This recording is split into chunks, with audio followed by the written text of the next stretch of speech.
손정희를 총리로 세우자. 얼마 전 일본 SNS에 퍼진 말입니다. 도대체 어떤 사람이길래 총리로 세우자는 말까지 나온 걸까요? 이름 손정희, 일본 이름 손마사요시.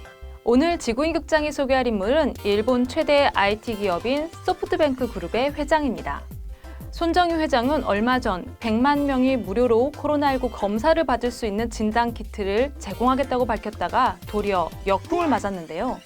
의료기관에 혼란을 준다는 비난부터 조센징이 일본 일에 왜 나서냐는 차별 발언까지 쏟아졌는데요. 생각과 다른 사람들의 반응에 결국 마스크 100만 장을 기부하는 쪽으로 계획이 수정됐죠. 하지만 여론은 여전히 싸늘했습니다. 사재기다, 쓸데없는 짓이다, 이렇게 쌍욕만 먹었는데요. 기부를 한다는데도 난리인 이 상황 좀 이해가 안 되고요. 더 황당한 건 얼마 지나지 않아 사람들의 반응이 180도 달라졌다는 겁니다. 시간이 갈수록 코로나19 확진자가 늘어나자 무서워진 일본인들은 손정희 회장이 매달 3억 장씩 마스크를 원가에 공급하겠다고 발표하자 이번에는 쌍수를 들고 환영했습니다. 역시 손정희다, 실행력이 대단하다, 손정희를 총리로 세워야 한다며 박수가 쏟아졌죠. 손정희 회장이 이렇게 욕을 먹어가면서까지도 기부를 포기하지 않는 이유 여러 가지가 있을 것 같은데요.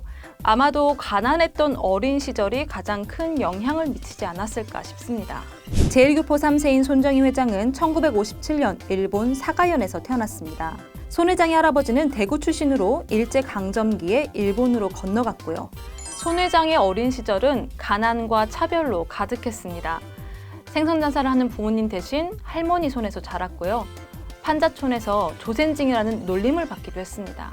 16살에는 미국으로 유학을 떠나기도 했는데요. 고등학교 3년 과정을 단 2주 만에 졸업하고 대학까지 마친 후 일본으로 돌아가 24살에 지금의 소프트뱅크 그룹을 세웠습니다.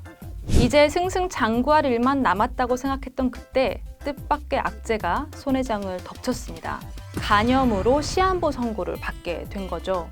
죽음의 고비를 겨우 넘긴 손 회장은 그 이후 사람들이 행복한 세상을 만들어야겠다고 결심하게 됐습니다. 그리고 1996년 야후 재팬을 설립한 손 회장은 본격적인 성공 가도를 달리게 됩니다. 특히 투자에 재능을 보였는데요. 2000년 작은 벤처기업에 불과했던 중국 알리바바의 투자에 성공했고요. 2001년에는 일본 텔레콤을 인수해 업계 3대 이동통신사인 소프트뱅크 주식회사를 만들었습니다. 2019년에는 미국 일간지 USA 투데이를 사들여 주목을 받기도 했고요. 모두가 망할 거라고 예상했던 우리나라 기업에도 투자를 해서 큰 성공을 거뒀습니다.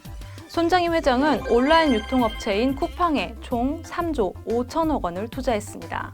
이렇게 손정희 회장은 소프트뱅크 그룹을 여러 핵심 계열사와 자회사를 보유한 일본 최대 IT 기업으로 키워내고야 말았습니다. 판자촌에서 조센징이라고 놀림받던 제1교포 3세가 김대중, 문재인 대통령은 물론 도널드 트럼프 미국 대통령과도 독대를 할 정도의 영향력을 가진 기업가로 자란 겁니다.